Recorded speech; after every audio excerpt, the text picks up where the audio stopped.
जो लोग आरोपी को बचाने का प्रयास कर रहे हैं वो निहायती इंसान नहीं सुअर प्रवृत्ति के व्यक्ति हैं, जो ऐसे घनघोर घिनौने आरोपी को बचाने का प्रयास कर रहे हैं।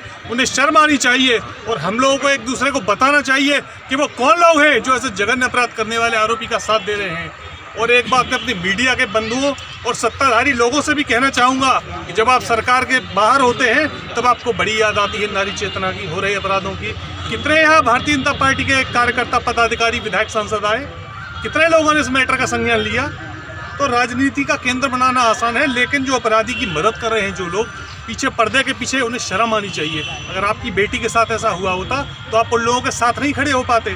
और प्रशासन से भी ये मांग करता हूँ कि जो उत्तर प्रदेश के मुख्यमंत्री की मंशा है बेटी बचाओ बेटी पढ़ाओ, बेटी मारने की मंशा नहीं है, तो या तो मुख्यमंत्री को आप धूमिल कर रहे हैं उनकी छवि को, अथवा आप कहीं ना कहीं से भ्रष्टाचार में संलिप्त हैं। और मीडिया से भी आह्वान करूंगा कि छोटी से छोटी घटना को आप दिखाते हैं, रोड एक्सीडेंट को आप दिखाते हैं।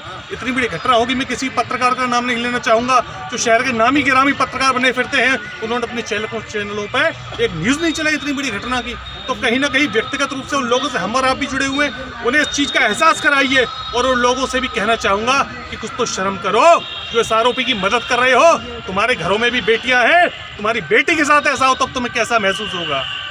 आवाज दो, आवाज दो, आवाज दो, बंदे बंदे, एटा मांगता, एटा मांगता, उसी के हत्यारों को, उसी के हत्यारों को, उसी के हत्यारों को।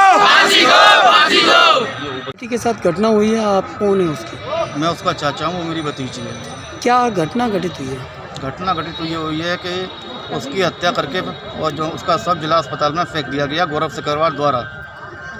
आपको कैसे सूचना मिली?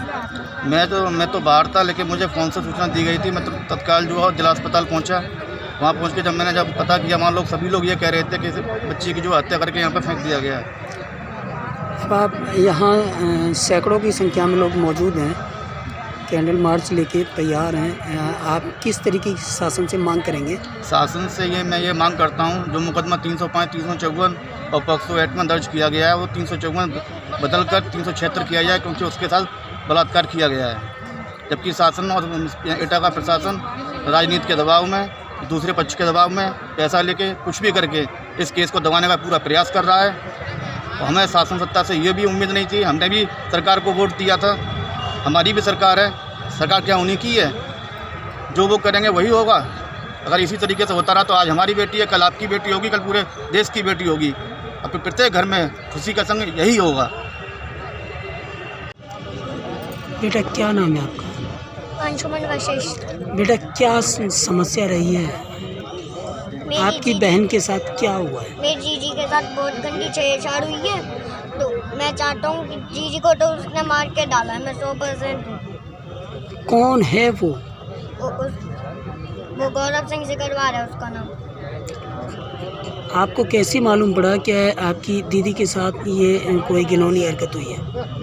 एक दिन जीजी और मैं जा रहे थे तो उसको रोका, तो उसने क्या, तुम मेरे दुकान में आओ। तो मैंने जीजी से क्या, जीजी जल्दी चल।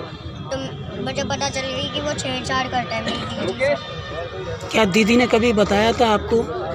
मेरे को तो बताया नहीं, पर मेरी मम्मी को बताया है। अब आप किस तरीके की मांग करेंगे कि उसके खिलाफ क्या कार्रवाई की जाए? उसने तो मेरे साथ, मेरी दीदी के साथ बहुत बुरा करा है, पर उसको फांसी दी जाए। आप किस क्लास में पढ़ते हैं? मैं 3rd में पढ़ता हूँ। उसका रेप हुआ है, शटर बंद करके उसने मेरी बेटी के साथ रेप किया है। उसने मुझे बताया है, पर उसने मुझे टाइम नहीं दिया कि मैं पापा को बता सकूँ उसके। और बस बहुत ज़्यादा उसके संग गलत हुआ है, उसे मारा गया है, उसका मर्डर ही हुआ है। वो अपने आप मर नहीं सकती, वो झूला भी नहीं झूल सकती थी अकेले। आप शासन से किस तरीके की मांग करेंगे?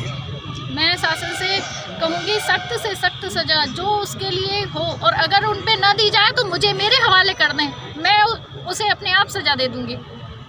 अगर उन पे ना दी जाए तो मेरे हवाले कर दें, और नहीं तो सज़ा दें तो उसे फांसी की ही सज़ा दें। मेरी लड़की जान से गई है। मेरी लड़की बहुत इंटेलिजेंट थी, बहुत होशियार थी, बहुत ही ज़्यादा काबिल थी। लोग मौजूद हैं, क्या पीड़ा है, क्या दर्द है, आप बताइए। मेरी नातनी के साथ बहुत गलत हुआ है। मैं चाहती हूँ उस हत्यारे को फांसी की सज़ा दी जाए। उसने बहुत बुरा किया है मेरी नातनी के साथ। कड़ी से कड़ी सज़ा दी जाए। कोई भी पुलिस वाले नहीं सुन रहे हैं अभी। आप शासन से किस तरीके की मांग करेंगी? उसको बहुत अच्छी कड़ी से कड़ी सज़ा दी जाए, उसे फांसी हो जाए, बस ये चाहती हूँ मैं। जो आगे किसी लड़की के साथ ऐसा नहीं हो, आगे भारत की बेटियों के साथ ऐसा न कर पाए कोई। मेरी लड़की के साथ बहुत गलत हुआ है। जो मुझे पुलिस वालों के माध्यम से मालूम पड़ा कि वो 4थी मंजिल से वो कूद गई, उसने आत्महत्या की है। मगर उसने अपनी माँ को, मेरी बेटी ने बताया कि उसके साथ बहुत गलत हुआ, जिससे कि मुझे नहीं मालूम वो कूद गई है, उसको फेंक दिया कि किसी ने धक्का दिया। मैं जानता हूँ कि उसके साथ गलत हुआ है और पोस्टमार्टम रिपोर्ट में जो चीज़ आई है उसको पुलिस दबा रही है। पोस्टमार्टम रिपोर्ट मतलब प्राइवेट पार्ट पर सॉइलिंग और अंदर मतलब स्पॉट हैं। अब आप मैं शासन से सिर्फ न्याय मांगना चाहता हूँ, मुझे न्याय चाहिए।